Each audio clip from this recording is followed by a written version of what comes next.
Benjamin and Mr. Hamilton will be your line judge. Let's see. That's right! That a boy, JD! All right, Coach, pitching the shutout today. Obviously, you're going to look to your defense, playing great today. Just talk about the defensive effort. Well, we expect a good defensive effort every week, and this week we got one with some specific guys stepping up and standing out. And I think Mason Rollo and I think Pat O'Brien is too. Brandon Ball was his usual steady self. It wasn't easy having Andrew Suffaletta go down, but Justin went in and played some very good corner for us. So, again, next Griff in, next Griff up. Mason, you just moved up to varsity a few weeks ago. How's it feel to lead the team in tackling and be a big part of a defensive shutout for this team today? It's amazing. I mean, the last few games I've been getting a couple tackles, but now I'm really getting the hang of it. I feel a lot more comfortable on varsity after being moved up, and I'm just getting used to everything, feel more confident in my decisions.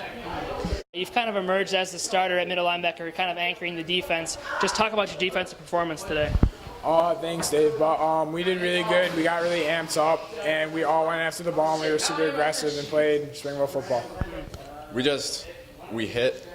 I mean, a lot of teams don't like being hit. I know I don't like being hit, so, we just keep it up, keep playing tough. All right, Josh, just bring me through that play where you recovered that fumble. What was going on, and what did you see when you saw the ball? Well, I just got all jacked up because there was like a minute and 30 or 40 seconds left. So I just hit the guy my hardest, saw that fumble in the backfield, saw the one guy going in for it, and I just slid right in and dove right on it. Talk about your team's performance today. Backs against the wall a couple times, in their own end. Was that a toughness that kind of surprised you today? Well, these players are playing, I think, with a lot of pressure. I think they're playing with a lot of stress, and much of it is undeserved and unappreciated. And I think, their character shows, and sometimes, their character really gets stressed. And, I have a lot of feelings for these guys, and for them to get a win, I think relieves some of the pressure, some of the stress. I think it increased the last week. I think they, felt more pressure than they should have last week. But, this week they did what they had to do, and I think it relieved a little bit of the pressure for them. A senior stepping up today, Nate Wolcott, filled in for Tyler Conklin, who was injured. What did you see from him in the first half where he was just busting off a couple nice runs? Well, Nate really put his time in the offseason and came back, ready to be able to play this year. And I know he's wanted to carry the ball and gives us week in, week out some great play at our defensive safety, or dog as we call it. But every opportunity he has to run the ball, I think he looks at it like, I don't know when I'm going to get it again, so I'm going to make everything I can out of it. And it was just a great run. A great illustration of a vertical climb, running a little bit of the ladder, running a little bit of the stairs. But, I think as far as us inside looking at Nate, we expect nothing less from him. Nate, you led the team on the ground today. You kind of emerged, filling in the spot for Ty Conklin today at running back.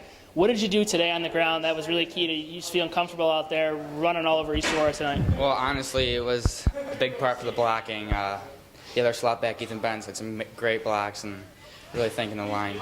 I'm looking for an open hole. I'm looking to see any light I can, and I'm just going to go for it. Moving forward, you play Pioneer next week. It was a tough team. They had a bout with Alton today. It was a very, very close battle.